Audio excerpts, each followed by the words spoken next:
जब से जयशंकर जी आए हैं, अमित शाह जी आए हैं, हम ये साबित नहीं कर सके और आज यूनाइटेड नेशन में एक सिक्योरिटी काउंसिल का महत्वपूर्ण पद पाकिस्तान को दिया गया। व्हाइट हाउस में पाकिस्तान के आर्मी चीफ को खाने को बुलाया जाता है, मेजबानी को बुलाया जाता है।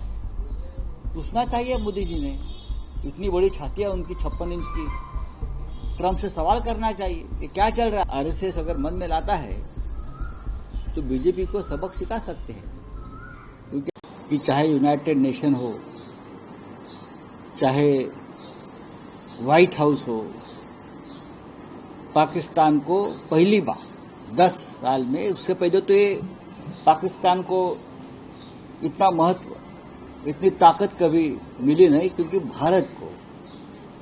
भारत की सरकार को और भारत की विदेश नीति को विश्व में यूनाइटेड नेशन में एक बहुत ही इम्पोर्टेंट मिल रहा था।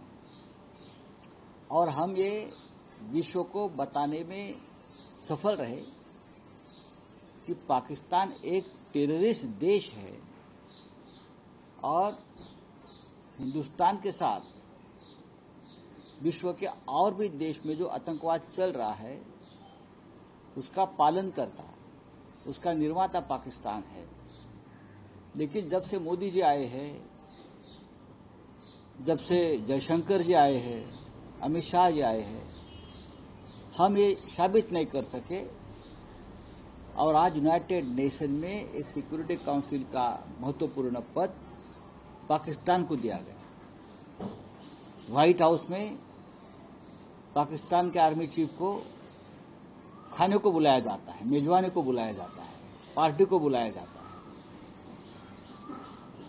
बहुत से राष्ट्र जो है वो पाकिस्तान के साथ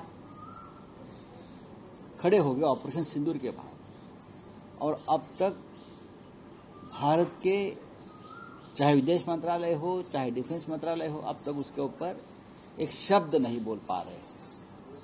पूछना चाहिए मोदी जी ने, इतनी बड़ी छाती है उनकी 56 इंच की, ट्रंप से सवाल करना चाहिए कि क्या चल रहा है हिंदुस्तान के साथ, आप कौन सी नौटंकी कर रहे हो।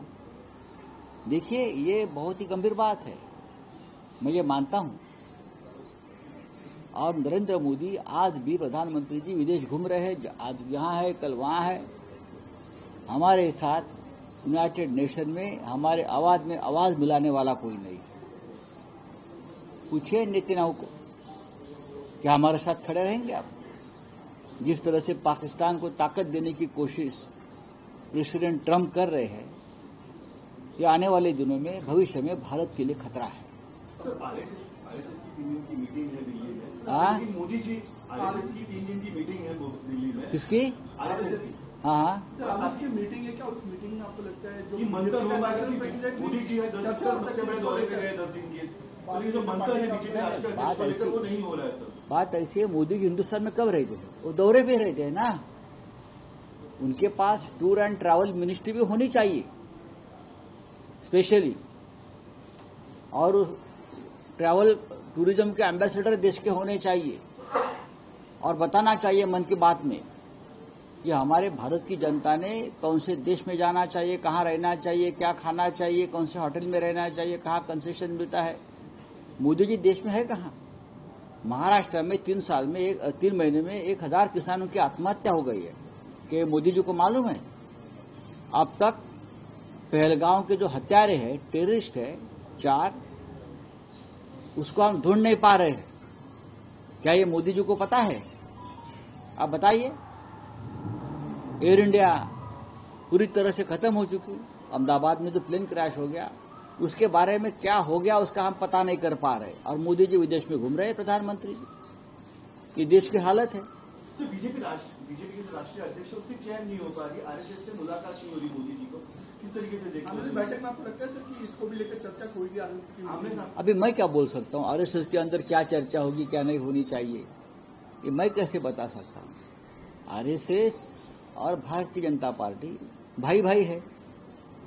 अब 2 भाइयों में क्या होने वाला है अंदर मालूम नहीं। अब भाई भाई में झगड़ा भी होता है ना। अब लगता है कि बीजेपी और आरएसएस में कुछ चल रहा है अंदर। लेकिन अगर आरएसएस अगर मन में लाता है तो बीजेपी को सबक सिखा सकते हैं, क्योंकि आज जो बीजेपी आपको दिख रही है वो तो आरएसएस के कार्यकर्ता की ताकत के ऊपर इतनी जीत मिले उनको।